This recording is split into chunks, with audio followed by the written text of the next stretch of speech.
type of event actually is not just for the awards, it's a sensitization of the new generation and making them aware about the importance of such wonderful practices and science behind it. I'm sure that this message has aptly conveyed to the new generation students and scholars. I'm sure that they will adopt in their practice the hormone therapy and then their patients will be benefited a lot. What I wanted to convey is that Siddha system is having a lot of attention from across the globe and within India, and we are committed to keep this momentum alive. That is what I wanted to convey from Government of India. Place the right middle finger in the Tilarda Varmam by supporting the chin with left hand. Now hold the Varmam point and stimulate in semicircle pattern right to left within Kalmatrai pressure. Repeat the same for 3 times.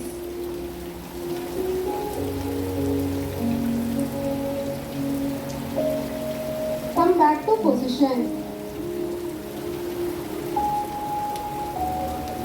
Step 2, Pidari Varmam. 1. Place both thumbs in the Pidari Varmam. Now move the thumb till Mudisudi Adangal Varmam and do anti-clockwise rotation for 3 times. 2.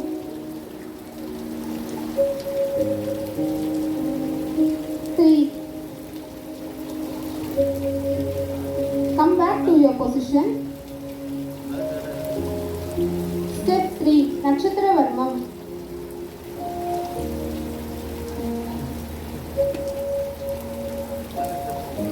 Place both thumbs in Nakshatra Varmam and hold it laterally. Stimulate the Varmam up and down within Kalmatrai pressure. Repeat the same for 3 times. Step 4, Puchandi Varmam.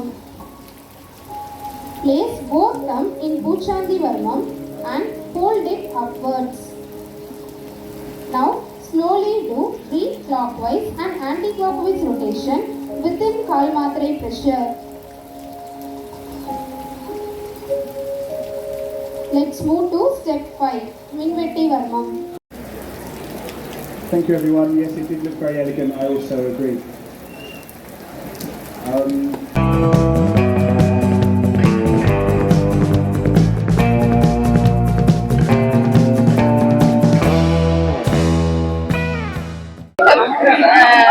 தேசிய சித்த மருத்துவமனை தாம்பரம் இந்த நிறுவனம் 2005வது வருஷத்துல ஆரம்பிக்கப்பட்டு இந்த 20 வருஷமா செயல்பட்டு கொண்டிருக்கிறது. நாங்க மெயின்லி கிளினிக்கல் செட்டப் எங்ககிட்ட அவைலபிளா இருக்கு. அது மட்டும் இல்ல academic and research oriented Siddha programs நாங்க கன்வே பண்ணிட்டு இருக்கிறோம். அது மட்டும் இல்ல இந்த மாதிரியான ப்ரொபகேஷனும் நாங்க பண்ணிட்டு இருக்கோம். சித்தா சிஸ்டம் தமிழ் மருத்துவமாக அறியப்படுகிறது. இது கிட்டத்தட்ட 5000 ஆண்டுகளுக்கு முற்பட்ட காலத்தில் இருந்து இது வழக்கத்தில் இருந்து வருகிறது. இது மட்டும் இல்ல 17 சித்தர்கள் என்று அறியப்படக்கூடிய மிக முக்கியமான யூகிமுனி, தேரையர், போகர், ராமதேவர், அகத்தியர், திருமூலர் போன்ற சித்தர்களின் வாயிலாக இந்த மருத்துவமானது தமிழ் மக்களுக்கு போதிக்கப்பட்டது. அந்த காலத்துல இந்தியா முழுமைக்கும் இந்த மருத்துவம் போதிக்கப்பட்டு இருந்தது. மக்களுக்கு பயனுள்ள வகையில இருந்தபடியால் இது மக்களை மேம்படுத்தவும் நோயிலிருந்து காப்பாற்றவும் இந்த மருத்துவம் பயன்பட்டது.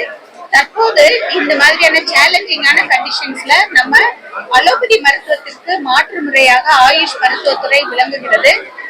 கோவிட்ல நம்ம ரொம்ப பெரிய சப்போர்ட் ஆயுஷ் மருத்துவத்துறை மற்றும் இல்லாம சித்த மருத்துவமும் பணிபுரிந்தோம். நாங்க மக்களுக்கு பயனுள்ள வகையில் கபசுர குடிநீர், நிலவேம்பு குடிநீர், சர்வஜுர குடிநீர் போன்ற மிக சிம்பிளான எளிய மருந்துகள் மூலமாக சேலஞ்சான நோய்களுக்கு மருத்துவம் நாங்க மேற்கொண்டோம்.